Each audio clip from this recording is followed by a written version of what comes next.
जय हिंद दोस्तों, स्वागत है आपका अपने इस ऑनलाइन प्लेटफ़ॉर्म एग्ज़ाम हब पे। मैं संतोष त्रिपाठी आपका अपने इस ऑनलाइन प्लेटफ़ॉर्म पे बहुत-बहुत स्वागत करता हूँ। आइए, आज हम लोग एक नई शुरुआत करेंगे, एक नए सब्जेक्ट की तरफ बढ़ेंगे और वो सब्जेक्ट है भारत का इतिहास। भारत के इतिहास को जैसा कि आप लोग जानते हैं कि 3 भागों में बाँट करके अध्ययन के आसानी के लिए 3 भागों में बाँट करके देखा जाता है। प्राचीन भारत का इतिहास, मध्यकालीन भारत का इतिहास और आधुनिक भारत का इतिहास। तो आज हम लोग बिल्कुल क्रम से चलेंगे। प्राचीन भारत का इतिहास हम लोग देखेंगे। आप लोगों को पता होगा कि इतिहास का वेटेज काफ़ी ज़्यादा एग्ज़ाम में रहा है ना? चाहे वो मॉडर्न हिस्ट्री हो या फिर एंशिएंट हिस्ट्री हो या मिडवल हिस्ट्री हो। क्रमशः इनका जो वेटेज रहा है, ऐसे ही रहा है। प्राचीन इतिहास बहुत बड़ा मतलब सिलेबस में कह सकते हैं कि इतना बड़ा है कि आप उसको पढ़ते-पढ़ते 1 डेढ़ महीना बिता सकते हैं। लेकिन समय कम है, एग्ज़ाम का डेट लगभग फिक्स है और अब उतना समय नहीं है कि पुस्तकों को मोटी-मोटी पुस्तकों को पढ़ा जाए। जितना भी समय है उसको अच्छे से यूटिलाइज़ करना है। हम लोगों को कम समय में ज़्यादा आउटपुट निकालना है। तो उसी चीज़ को ध्यान में रखते हुए हम लोग एकदम ज़ीरो से जो चीज़ें ज़रूरत की हैं उसको पढ़ते हुए चलेंगे। ये नहीं कि पाषाण काल में हम 4 दिन लगा दे रहे हैं, पाषाण काल पढ़ रहे हैं, ये गलत बात है। कम समय में ज़्यादातर चीज़ें आपको पिकअप करनी है, तो उसके लिए कुछ शॉर्ट तरीका अपनाया जा सकता है। जैसे प्राचीन भारत का इतिहास अगर पढ़ना है आपको, तो 2 से 3 दिन या 4 दिन दे सकते हैं। उसमें कितने टॉपिक हैं? कुल मिला के 12 या 15 टॉपिक होंगे। मुझे लग रहा है कि 15 टॉपिक हैं। 15 टॉपिक हैं, इनको बिल्कुल समय में बाँट दीजिए कि कितने समय में क्या-क्या चीज़ें पढ़नी हैं और मुझसे जितना भी बन पड़ेगा, मैं कोशिश करूँगा कि आपको अच्छा से अच्छा मैटर प्रोवाइड कराया जाए। उसी क्रम में आज हम लोग पाषाण काल देखेंगे। पाषाण काल ये मान के चलिए कि आधे घंटे में समाप्त होने वाला है और बिल्कुल आराम से बैठ के पढ़िए। सुनते चलिए चीज़ों को, काफ़ी कुछ कन्फ्यूज़न के जो सवाल हैं, वो भी आपके आज क्लियर होने वाले हैं। जैसे जो कृषि के प्राचीनतम साक्ष्य पूछा जाता है, मेहरगढ़ से है या फिर जो लहुरा देव है, जो संत कबीर नगर का है, कृषि के प्राचीनतम साक्ष्य कहाँ से पूछे जाते हैं। और कई बार ये भी पूछा जाता है, मेहरगढ़ और लहुरा देव दोनों ऑप्शन में होता है, तो वहाँ ऐसी कंडीशन में क्या-क्या करें। देखिए, प्राचीन भारत के इतिहास में हड़प्पा जो पाषाण काल है, पाषाण काल से 2-3 चीज़ें ध्यान रखनी है। एक तो स्थान, किस राज्य में कौन-सा स्थान पाया गया है और उस स्थान से कौन से साक्ष्य पाए गए हैं। चाहे गर्तावास के साक्ष्य पाए गए हों, चाहे सावधान के साक्ष्य पाए गए हों या हड्डियों के आभूषण पाए गए हों, तो ये थोड़ा-सा पूछता है एग्ज़ाम में, बाकी और कुछ विशेष है नहीं। मुझे लग रहा है कि आधे घंटे का टॉपिक है ये, आधे घंटे में हम चीज़ों को समेटने की कोशिश करेंगे। तो चलिए हम लोग एक-एक करके शुरुआत करेंगे और अच्छे से थोड़ा-सा देखेंगे इसको। समझ लेते हैं थोड़ा-सा 2-4 मिनट अगर आप देंगे तो हम कोशिश करेंगे समझाने की। पाषाण काल को 3 भागों में बाँटा गया है। इतिहास की बात कर लेते हैं, जैसे हमने कहा कि प्राचीन भारत का इतिहास हम पढ़ेंगे। तो इतिहास किसे कहते हैं? इतिहास किसे कहते हैं? तो ये भी जो है जानना चाहिए। अतीत को जानने का एक साधन होता है इतिहास। अब ये अतीत क्या है? अतीत से जो मतलब होता है, किसी राष्ट्र की संस्कृति और सभ्यता से अतीत का मतलब होता है और जो संस्कृति होती है, उसके अंतर्गत मानव के समस्त क्रियाकलाप आते हैं और जबकि सभ्यता के अंतर्गत उसके भौतिक पहलुओं पर विशेष जोर दिया जाता है और उसी का अध्ययन करते हैं, उसी को इतिहास कहा जाता है। इतिहास शब्द जो है, इति प्लस हा प्लस आस से मिलकर बना होता है, जिसका मतलब होता है ऐसा निश्चित रूप से हुआ होगा। तो ये थोड़ी-सी बातें थी और अब हम पढ़ेंगे पाषाण काल। पाषाण काल को 3 भागों में बाँटा गया है। पूरा पाषाण काल को भी 3 भागों में बाँटा गया है। पूर्व पूरा पाषाण काल, मध्य पूरा पाषाण काल और नव पूर्व पूरा पाषाण काल। इन तीनों को पूरा पाषाण काल को बाँटा गया है, फिर मध्य पाषाण काल और फिर अ, कह सकते हैं नवपाषाण काल या आधुनिक पाषाण काल, जिसमें हम देखेंगे कि जो आग का आविष्कार हुआ है या आग की खोज हुई है या आग का प्रयोग हुआ है। आग की खोज हुई है पूरा पाषाण काल में, लेकिन आग का प्रयोग जो है वो नवपाषाण काल में हुआ है। ये भी पूछा जाता है एग्जाम में। तो हम एक-एक करके क्वेश्चनों के माध्यम से चीज़ों को समझेंगे। तो चलिए एक-एक करके हम लोग देखते हैं। कुछ महत्वपूर्ण इन्फॉर्मेशन है जिसे हम लोग थोड़ा-सा तेज़ी से करके देखते हुए चलेंगे और आगे बढ़ेंगे। पूछा जाता है प्रागैतिहासिक काल, आधैतिहासिक काल और ऐतिहासिक काल। ये किसे कहा जाता है? प्रागैतिहासिक काल में क्या होता है? कोई लिखित साक्ष्य जो है नहीं मिला होता है, उसे हम प्रागैतिहासिक काल कहते हैं। जैसे पाषाण काल को क्या कहा जाता है? प्रागैतिहासिक काल कहा जाता है। आधैतिहासिक काल ऐसे काल को कहा जाता है जहाँ पे लिपि के जो साक्ष्य हैं, लिपि मतलब जो लिखने का तरीका होता है। लिपि के साक्ष्य तो हैं किंतु उसके उसका पठन जो है दुर्बोध होने के कारण अभी कोई निष्कर्ष नहीं निकाला जा सकता। जैसे जब हम पढ़ेंगे हड़प्पा सभ्यता को क्या कहा जाता है? आद्य ऐतिहासिक काल। आद्य ऐतिहासिक काल यहाँ हम लिख देते हैं, हड़प्पा सभ्यता को आद्य ऐतिहासिक काल कहा जाता है। साक्ष्य तो मिले हैं लेकिन अभी पढ़ा नहीं जा सका है, वो पढ़ा नहीं जा सका है। प्राग ऐतिहासिक काल में कोई लिखित साक्ष्य नहीं मिले हैं, जैसे पाषाण काल। इसमें हम पाषाण काल को देखेंगे। पाषाण काल को अगर हम देखेंगे तो प्राग ऐतिहासिक काल में आता है। आद्य ऐतिहासिक काल में हड़प्पा सभ्यता आता है। इसमें लिखित साक्ष्य तो प्राप्त हुए हैं, लेकिन अभी उसे पढ़ा नहीं गया है। जो लिखित साक्ष्य पढ़ने का काम हुआ है वो ऐतिहासिक काल में हुआ है। आपने देखा होगा जब अशोक के समय में जो शिलालेख हैं उनके पढ़े गए हैं। अब उसी के बाद से हम जो ऐतिहासिक काल है उसको मानेंगे। तो अशोक के जो अभिलेख है उसको पढ़ने का काम किया है जेम्स प्रिंसेस ने, उसी को हम लोग वहां से ऐतिहासिक काल मानते हैं। तो अगर आपसे पूछे प्रागैतिहासिक काल तो हम पाषाण काल को देखेंगे, उसके अंतर्गत आद्य ऐतिहासिक काल में हड़प्पा सभ्यता को देखेंगे, और ऐतिहासिक काल में लिखित साक्ष्य प्राप्त भी हुए हैं और उसका अध्ययन भी किया गया है, पढ़ा भी जा सकता है। और वो कहाँ मिला है? तो अशोक के शिलालेखों में पहली बार इसे पढ़ने का काम किया है जॉन प्रिंसेस ने। तो इतनी बातें यहां से याद रखिएगा। चलिए बाकी चीजें हम क्वेश्चन आंसर के हिसाब से समझेंगे और जहां जरूरत पड़ेगी थोड़ा सा समझते हुए चलेंगे। अच्छा, कुछ लोगों को समझ में आ रहा होगा कि जो प्राचीनतम साक्ष्य हैं ये कैसे प्राप्त हो रहे हैं और कैसे इसकी जानकारी होती है। तो आपको बता दें भैया, जो कार्बनिक पदार्थ होते हैं, कार्बन डेटिंग आपने सुना होगा एक नाम। कार्बन डेटिंग के आधार पे हम किसी जीवाश्म होते हैं उसका अध्ययन करते हैं और उसी के आधार पे इसकी आयु की गणना करते हैं कार्बन डेटिंग के थ्रू। किससे? जो जीव होते हैं, जैसे चाहे वो फ्लोरा हो या फौना हो, जैसे एनिमल हो गया या प्लांट्स हो गए, उनका अध्ययन करेंगे तो कार्बन डेटिंग। और यूरेनियम डेटिंग होता है उससे अधिक समय के, यानी कह सकते हैं जब पृथ्वी बनी है या जो चट्टान बने हैं वो पहले से बने हैं, जीव जंतु तो बाद में आए हैं। पृथ्वी या चट्टानों की आयु ज्ञात करने के लिए हम यूरेनियम डेटिंग का प्रयोग करते हैं, जबकि हम कार्बनिक पदार्थों का या कह सकते हैं जीव जंतुओं का अध्ययन करने के लिए, उनका जीवाश्म का अध्ययन करने के लिए जब प्रयोग करते हैं तो उसमें कार्बन डेटिंग का प्रयोग करते हैं। अब ऐसा समझिए, जैसे अगर किसी लंबाई को ज्ञात करना है तो हम सेंटीमीटर में भी ज्ञात कर सकते हैं, मीटर में भी, किलोमीटर में भी ज्ञात कर सकते हैं। ये क्या है? लंबाई को मापने के लिए। दूरी को मापने के लिए भी हम प्रयोग करते हैं, 1 किलोमीटर, 2 किलोमीटर। अब अगर आपसे कहा जाए कि पृथ्वी से लेकर सूर्य तक की दूरी नापिए, तो अब इसके लिए तो फिर बड़ा पैमाना लगेगा। अब उसके लिए चाहे हम प्रकाश वर्ष का प्रयोग करें, और इसमें जो है प्रकाश वर्ष से क्या होता है कि खगोलीय जो दूरियां होती हैं उसको मापा जाता है। अब ऐसे ही बड़ी दूरी नापने के लिए, खगोलीय दूरी नापने के लिए प्रकाश वर्ष का प्रयोग करते हैं। और वैसे ही जो चट्टानों की आयु है वो भी बहुत पुरानी है, पृथ्वी की आयु वो भी बहुत पुरानी है, तो उसमें हम यूरेनियम डेटिंग का प्रयोग करते हैं।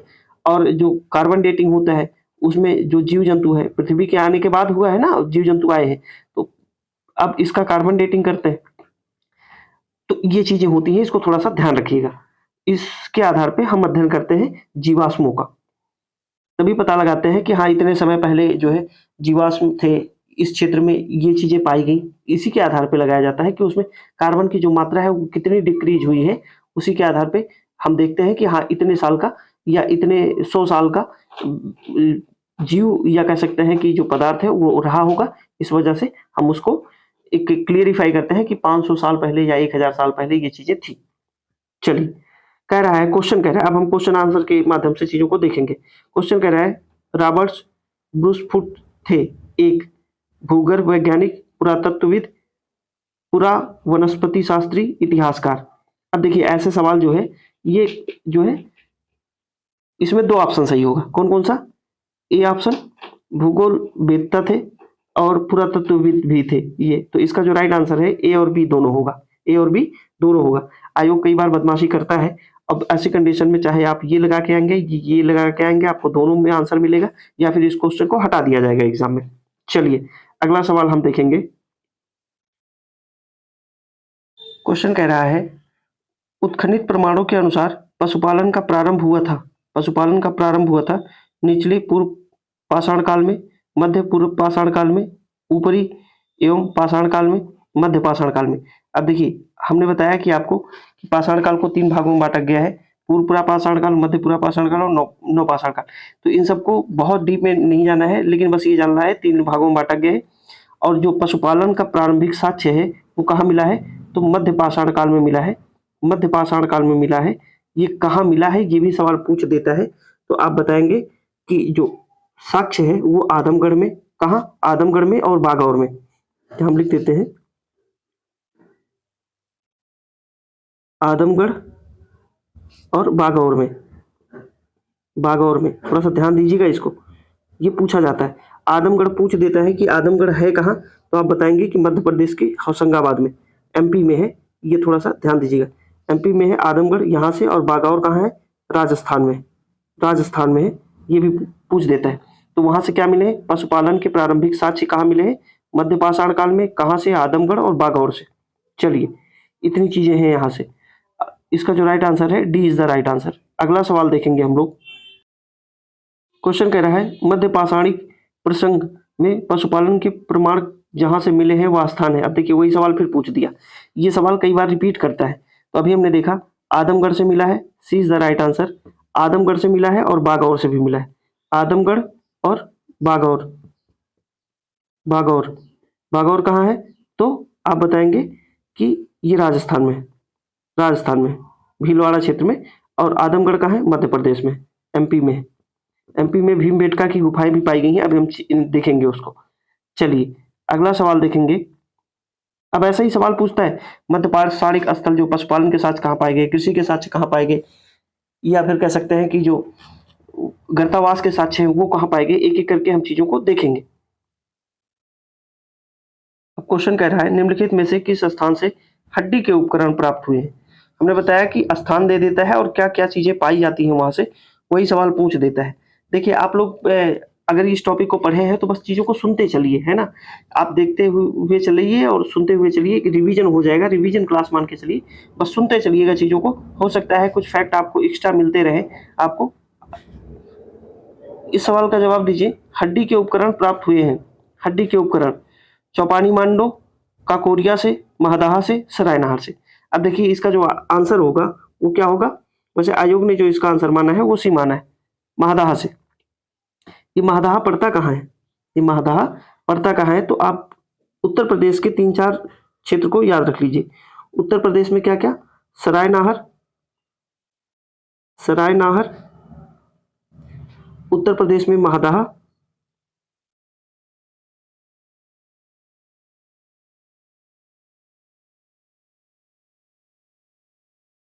यहां से सवाल पूछ देता है कि निम्न में से कौन सा उत्तर प्रदेश में नहीं पाया जाता। दमदमा, सरायनहार, महदाहा, दमदमा, चौपानी मांडो पूछा जाता है। चौपानी मांडो, चौपानी मांडो, उसके बाद मगहरा, मगहरा, कोल्डिहिवा,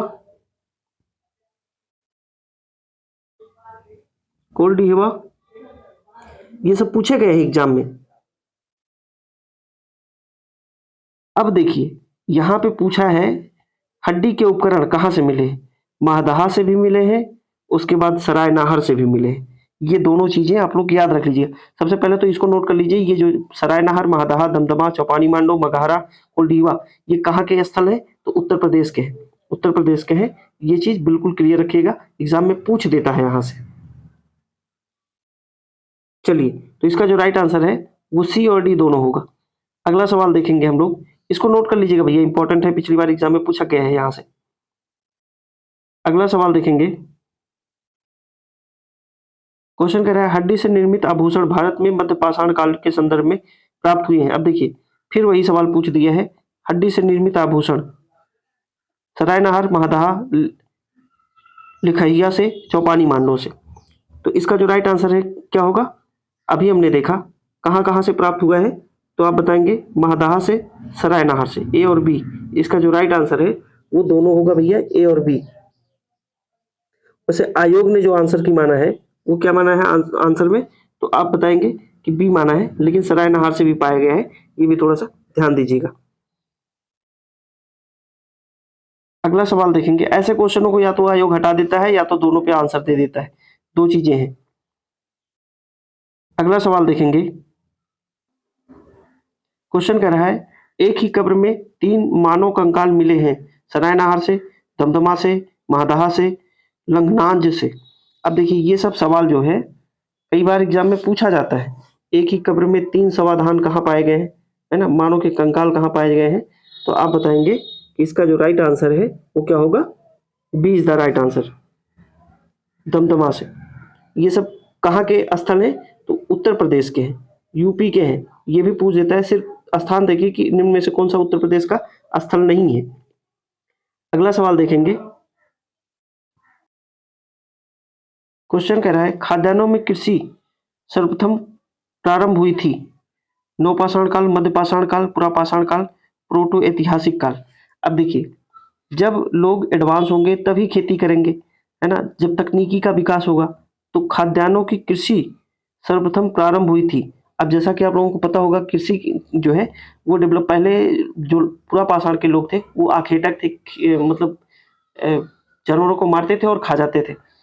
धीरे धीरे डेवलपमेंट हुआ है, फिर नवपाषाण काल में लोग थोड़े जागरूक हुए, पशुपालन हुआ है, फिर कृषि करने लगे। तो वो कब हुआ है, नवपाषाण काल में। तो इसका जो राइट आंसर है वो क्या होगा, नवपाषाण काल। ए इज द राइट आंसर। कृषि के प्राचीनतम साक्ष्य पूछ रहा है, तो नवपाषाण काल में। अगर आग का आविष्कार पूछे, आग आग की खोज पूछा गया एग्जाम में, आग की खोज कब हुई है, तो आप बताएंगे नवपाषाण काल में। या कह सकते हैं कि आग का प्रयोग, आग का प्रयोग पहली बार कब हुआ है, नवपाषाण काल पे, नवपाषाण में। कृषि के साक्ष्य कब मिले, नवपाषाण काल में। लेकिन अगर पूछे आग का ज्ञान कब था लोगों को, तो पूर्व पाषाण काल में या पूरा पाषाण काल में। पूरा पाषाण में, पूरा पाषाण में ज्ञान तो था आग का। कैसे, बड़े बड़े चट्टान थे, आपस में भिड़ाते थे लोग, आग निकलती थी, जानते थे कि ये आग है, लेकिन उसका प्रयोग नहीं जानते थे कि क्या करना है, पका के खाना है हमें, जो है खाद्यान्न जो है उसको पका के खाएंगे तो ज़्यादा टेस्टी लगेगा। इस वजह से ज्ञान तो था, बड़े बड़े पत्थर थे। आपने देखा होगा जो बृहद पाषाण है उसको जब टकराते हैं तो वहां से आग निकलती है। तो ज्ञान तो था पूरा पाषाण काल में, लेकिन आग का प्रयोग कब सीखा इन्होंने, नवपाषाण काल में। और जब नवपाषाण काल की एक सबसे बड़ी उपलब्धि मानी जाती है क्या, आग का प्रयोग। और दूसरी जो सबसे बड़ी बात है, कृषि के जो प्रयोग हुए हैं, कृषि का प्रारंभ हुआ है वो नवपाषाण काल में हुआ है, नवपाषाण काल में। और यहीं पे जो है आपने देखा होगा कि पशुपालन भी शुरू हुआ है, कहाँ, नवपाषाण काल में। चलिए अगला सवाल देखेंगे, क्वेश्चन कह रहा है भारत में मानव का सर्वप्रथम साक्ष्य कहाँ मिलता है, नीलगिरी पहाड़ी, शिवालिक पहाड़ी, नल्लामलाई पहाड़ी, नर्मदा घाटी। नीलगिरी की पहाड़ियां कहाँ है, दक्षिण भारत में है, दक्षिण भारत में है। नीलगिरी पर्वत की सबसे ऊंची चोटी क्या है, डोडा बेटा है। शिवालिक पर्वत जो है ये कहाँ है, शिवालिक पर्वत श्रेणियां इस रेंज में है, उत्तरी क्षेत्र में है शिवालिक श्रेणियां। और नल्लामलाई ये भी पहाड़ियां दक्षिण भारत की हैं। नर्मदा घाटी जो है, नर्मदा घाटी में भारत में मानव का सर्वप्रथम साक्ष्य कहाँ मिला है, नर्मदा घाटी में मिला है। D is the right answer, D is the right answer. कई बार एग्जाम में पूछा गया है, अलग अलग एग्जामों में, इसको थोड़ा सा ध्यान रखिएगा। अगला सवाल देखेंगे, क्वेश्चन पूछ रहा है मानव द्वारा सर्वप्रथम प्रयुक्त अनाज जो था वो क्या था, क्या गेहूं था, चावल था, जौ था, बाजरा था। तो इसका जो राइट आंसर है वो क्या होगा, सी इज द राइट आंसर। जो है मानव द्वारा सर्वप्रथम प्रयोग अनाज जो है क्या था, जौ था। सी इज द राइट आंसर। अगला सवाल देखेंगे हम लोग,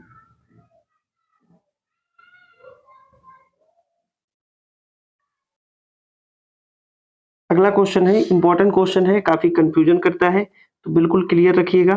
आज ये जो है सवाल एकदम स्पष्ट होना चाहिए। कह रहा है भारतीय उपमहाद्वीप में कृषि के प्राचीनतम साक्ष्य प्राप्त हुए हैं, कोल्डिहवा से, लहुरादेव से, मेहरगढ़ से, कोटवा से। तो इसका जो राइट आंसर है आयोग ने माना है, ये माना है लहुरादेव से। क्या है, लहुरादेव से। B is the right answer. कुछ लोगों का आंसर मेहरगढ़ से भी होगा, मेहरगढ़ से भी होगा, तो बिल्कुल सही बात है। लेकिन ये कह रहा है भारतीय उपमहाद्वीप में कृषि कृषि के प्राचीनतम साक्ष्य प्राप्त हुए हैं। जो नवीनतम अभी खोज हुई है वहां से अगर आप देखेंगे तो लहुरा देव जो एरिया है, लहुरा देव ये कहाँ है, उत्तर प्रदेश में पड़ता है। कहाँ, उत्तर प्रदेश में पड़ता है। तो लहुरा देव से सबसे प्राचीनतम जो साक्ष्य मिला है, किसका, कृषि का, कृषि का सबसे प्राचीनतम साक्ष्य मिला है वो लहुरा देव से मिला है। लेकिन अगर ऐसे पूछेगा कि कृषि के प्राचीनतम साक्ष्य कहाँ से मिले हैं, तो आप बताएंगे मेहरगढ़ से। ऐसी कंडीशन में आप अगर दोनों ऑप्शन देता है तो आप लहुरा देव को लगाएंगे, नवीनतम के आधार पर पूछेगा। और नहीं तो अगर आपको मेहरगढ़ ही सिर्फ दे रहा है तो आप मेहरगढ़ लगाएंगे। बिल्कुल क्लियर रखिएगा। ये मेहरगढ़ कहाँ है, बलूचिस्तान में, पाकिस्तान में है, पाकिस्तान के बलूचिस्तान में है। और लहुरा देव कहाँ है, लहुरा देव आपका पड़ता है कहाँ पे, उत्तर प्रदेश में। कहाँ, उत्तर प्रदेश में पड़ता है। तो बिल्कुल एकदम क्लियर रखिएगा और यहाँ से कंफ्यूजन मत रखिएगा कोई।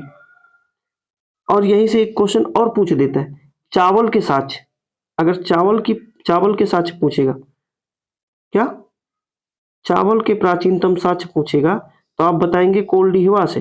कहाँ से, कोल्डिहिवा से। और कृषि के प्राचीनतम साक्ष्य पूछेगा तो लहुरा देव से। ऑप्शन नहीं है तो मेहरगढ़ से। लहुरा देव और मेहरगढ़ दोनों है। तो आप थोड़ा सा ध्यान लगाइएगा कि क्या मतलब नए में पूछ रहा है या पुराने में पूछ रहा है, उस आधार पे आंसर दीजिएगा। वैसे बड़ा कंट्राडिक्शन वाला सवाल है। आयोग ज्यादातर या तो ये अगर आप टिक करते हैं दोनों है तो दोनों में से किसी एक को नंबर दे देता है या तो हटा देता है ऑप्शन। चलिए अगला सवाल देखेंगे हम लोग। क्वेश्चन कह रहा है भारतीय उपमहाद्वीप में कृषि के प्राचीनतम साक्ष्य प्राप्त हुए हैं। अब देखिए लहुरा देव नहीं दिया है इसमें। बुर्जहोम है कहाँ, जम्मू कश्मीर में। यहां से क्या मिला है, गर्तावास के साक्ष्य मिले, गर्तावास के साक्ष्य मिले। गर्तावास का क्या मतलब होता है भैया, जमीन के नीचे गड्ढा खोद के रहते थे। ठंडी के दिन में आप देखेंगे जम्मू कश्मीर का जो एरिया है काफी ठंडा था, तो वहां पे लोग गड्ढे के नीचे रहते हैं और यहाँ पे टेम्परेचर ठीक ठाक बना मेंटेन रहता है। तो गर्तावास के साक्ष्य कहाँ मिले, बुर्जहोम से, बुर्जहोम से। और क्या मिला है, कुत्ते के साथ जो है, कुत्ते के साथ जो है जो कब्र है वो कहाँ से मिला है, तो बुर्जहोम से मिला है। बुर्जहोम कहाँ है, जम्मू कश्मीर में। अब देखिए कृषि के प्राचीनतम साक्ष्य पूछ रहा है, ये कहाँ है, अभी हमने देखा मेहरगढ़ में। मेहरगढ़ कहाँ है, पाकिस्तान में। कोल्डिवा कहाँ है, कोल्डिवा कहाँ है, उत्तर प्रदेश में। ये भी थोड़ा सा ध्यान दीजिएगा। कोल्डिवा से क्या चीज मिली है, तो चावल के साक्ष्य मिले हैं। किसके, चावल के प्राचीनतम साक्ष्य मिले हैं। ये भी ध्यान रखिएगा। अगला सवाल देखेंगे हम लोग। बिल्कुल कंफ्यूज मत होइएगा, 10 12 15 सवाल है, ये 25 सवाल होंगे। उसके बाद पाषाण काल खत्म होने वाला है, हम लोग हड़प्पा काल देखेंगे। बिल्कुल रिलैक्स मूड में रहिए और बहुत समय नहीं देना है। 10 20 50 क्वेश्चन देख के निकल जाइए। ये ना हो कि हम पढ़े नहीं है, जब एग्जाम का टाइम आएगा तो ये होगा कि अरे भाई वो तो छूट गया है, और उसी पे दिमाग रहेगा। सारी चीजें पढ़ी गई हैं वो अलग बात है, लेकिन दिमाग छूटेगा, जो छूटा है उसी पे काम करेगा। तो इसका मतलब ये है कि आप लोग इसको भी थोड़ा सा कवर करके जाइए, नहीं तो फिर दिक्कत होगी लास्ट टाइम समय में कि यार ये चीजें तो छूट गई। चलिए अगला सवाल देखेंगे हम लोग। चलिए क्वेश्चन कह रहा है निम्नलिखित में से किन स्थानों से मध्य पाषाण काल में पशुपालन के प्रमाण मिले हैं। पशुपालन के जो साक्ष्य मिले हैं वो कहाँ कहाँ से मिले हैं वो बताने हैं आपको। तो अभी हमने देखा था औदे, बौरी, बागौर, लखनिया, 4 5 ऑप्शन है आपके पास। तो बताइए इसमें जो है मध्य पाषाण काल में पशुपालन के जो साक्ष्य है वो कहाँ से मिले। अभी हमने पीछे देखा था कहाँ से, तो आप बताएंगे कि बागौर से, बागौर से। और कहाँ से, बागौर से। और कहाँ से, तो आप बताएंगे आदमगढ़ से, आदमगढ़ से। आदमगढ़ कहाँ है, मध्य प्रदेश में। बागौर कहाँ है, राजस्थान में। चलिए इसको लगाइए। निम्नलिखित में से किसको चारकोलिथिक युग के नाम से जाना जाता है। चारकोलिथिक के नाम से जाना जाता है पुरा पाषाण काल, नव पाषाण काल, ताम्र पाषाण काल और लौह पाषाण काल। बताइए इसका जो राइट आंसर है वो क्या होगा। चारकोलिथिक के नाम से जाना जाता है, इसका जो राइट आंसर है वो क्या होगा, ताम्र पाषाण काल, ताम्र पाषाण काल। C is the right answer, C is the right answer. इसमें क्या होता है, जो तांबा होता है, तांबे के साथ में पत्थरों को मिक्स करके औजार बनाया जाता है जिसे ताम्र पाषाण की युग कहा जाता है। इसे ही ताम्र पाषाण की युग कहा जाता है या चारकोलिथिक युग कहा जाता है। किसे, हड़प्पा ये पाषाण काल को, ताम्र पाषाण काल और या फिर चालकोलिथिक काल। किसे कहा जाता है? ताम्रपाषाण काल को। तांबे के साथ किसका जो है मिश्रण होता है? पाषाण यानी कि पत्थर का। चलिए अगला सवाल देखेंगे। इंपॉर्टेंट क्वेश्चन है, कह रहा है भीमबेटका किसके लिए प्रसिद्ध है? गुफा के शैल चित्र, खनिज, बौद्ध प्रतिमाएं, सोन नदी का उपागम स्थल। जैसा कि आप लोगों को पता होगा कि भीमबेटका कहाँ है? भीमबेटका कहाँ है? मध्य प्रदेश में। कहाँ? मध्य प्रदेश में है। यहाँ से जो है गुफाओं के शैल चित्र प्राप्त हुए हैं और भीमबेटका से ये पूरा पाषाण से लेके हड़प्पा सभ्यता के जो है साक्ष्य पाए गए हैं।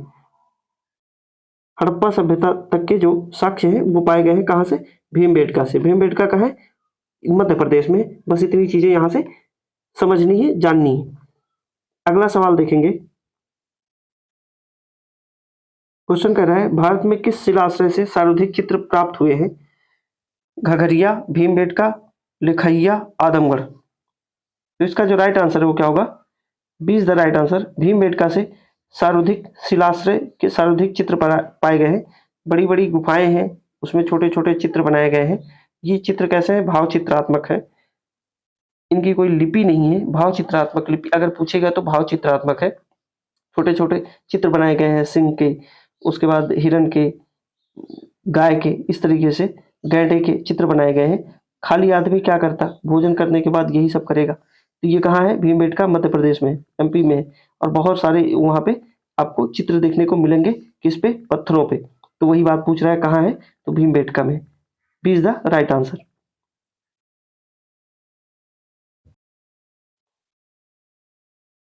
निम्नलिखित में से किस स्थान पर मानव के साथ कुत्ते को दफनाए जाने का साक्ष्य मिला है?